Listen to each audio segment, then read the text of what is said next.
Apocrypha. Letter of Jeremiah of the King James Bible 1611.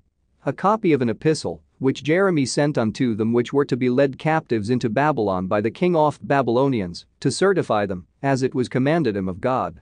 Because of the sins which ye have committed before God, ye shall be led away captives into Babylon by Nebuchadnezzar king of the Babylonians. So when ye be come unto Babylon, ye shall remain there many years, and for a long season, namely, 7 generations, and after that I will bring you away peaceably from thence. Now shall ye see in Babylon gods of silver, and of gold, and of wood, borne upon shoulders, which cause the nations to fear. Beware therefore that ye in no wise be like to strangers, neither be ye of them, when ye see the multitude before them and behind them, worshipping them. But say ye in your hearts, O Lord, we must worship thee. For mine angel is with you, and I myself caring for your souls.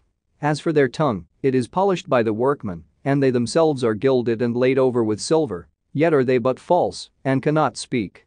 And taking gold, as it were for a virgin, that loveth to go gay, they make crowns for the heads of their gods. Sometimes also the priests convey from their gods gold and silver, and bestow it upon themselves.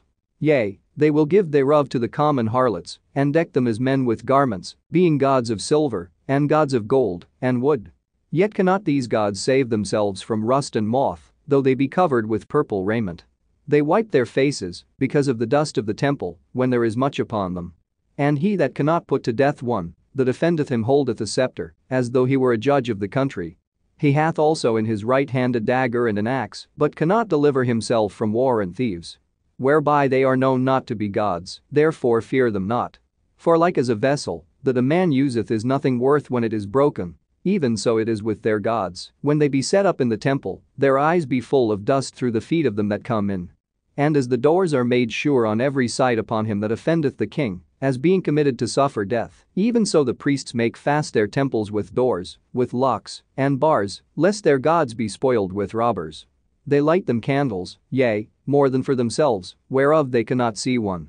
They are as one of the beams of the temple, yet they say their hearts are not upon by things creeping out of the earth. And when they eat them in their clothes, they feel it not. Their faces are black through the smoke that cometh out of the temple. Upon their bodies and heads sit bats, swallows, and birds, and the cats also. By this ye may know that they are no gods, therefore fear them not. Notwithstanding the gold that is about them to make them beautiful, except they wipe off the rust, they will not shine, for neither when they were molten did they feel it. The things wherein there is no breath are bought for a most high price. They are borne upon shoulders, having no feet whereby they declare unto men that they be nothing worth.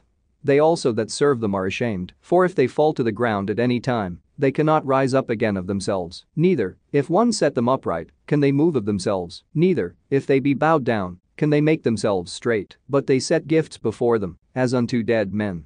As for the things that are sacrificed unto them, their priests sell and abuse. In like manner their wives lay up part thereof in salt. But unto the poor and impotent they give nothing of it.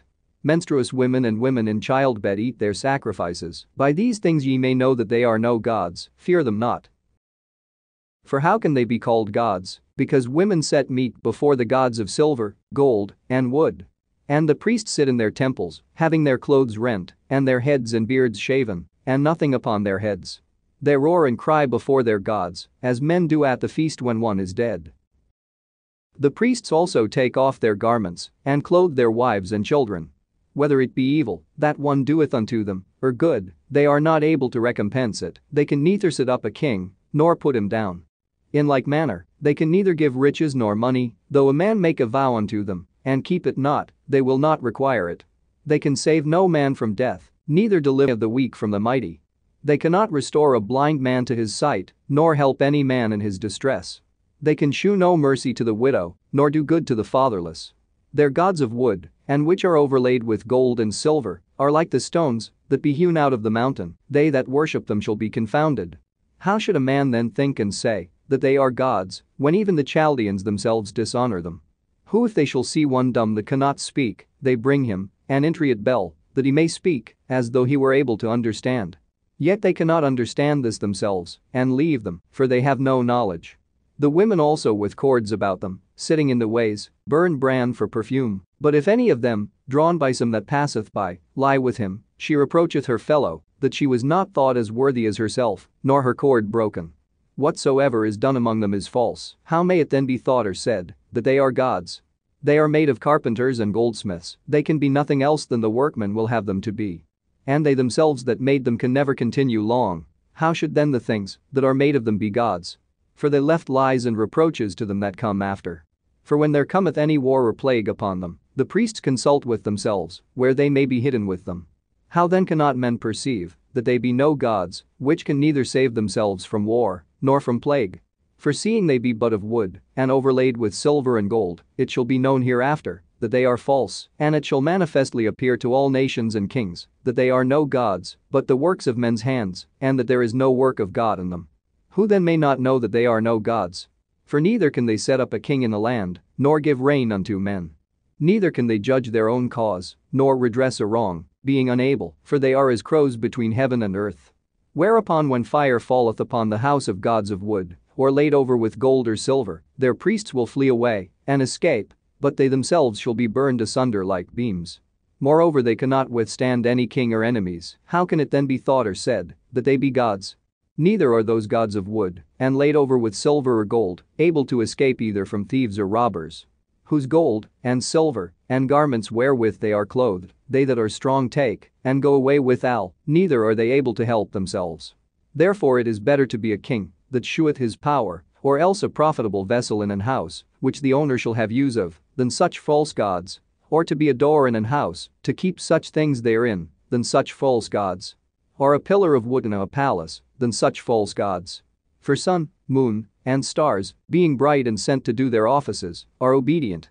In like manner the lightning, when it breaketh forth is easy to be seen, and after the same manner the wind bloweth in every country. And when God commandeth the clouds to go over the whole world, they do as they are bidden. And the fire sent from above to consume hills and woods doeth as it is commanded, but these are like unto them neither in shew nor power. Wherefore it is neither to be supposed nor said that they are gods, seeing they are able neither to judge causes, nor to do good unto men. Knowing therefore that they are no gods, fear them not, for they can neither curse nor bless kings. Neither can they shew signs in the heavens among the heathen, nor shine as the sun, nor give light as the moon. The beasts are better than they, for they can get under a cover and help themselves. It is then by no means manifest unto us that they are gods, therefore fear them not. For as a scarecrow in a garden of cucumbers keepeth nothing, so are their gods of wood, and laid over with silver and gold. And likewise their gods of wood, and laid over with silver and gold, are like to a white thorn in an orchard, that every bird sitteth upon, as also to a dead body, that is east into the dark. And ye shall know them to be no gods by the bright purple that rotteth upon them, and they themselves afterward shall be eaten, and shall be a reproach in the country. Better therefore is the just man that hath none idols, for he shall be far from reproach.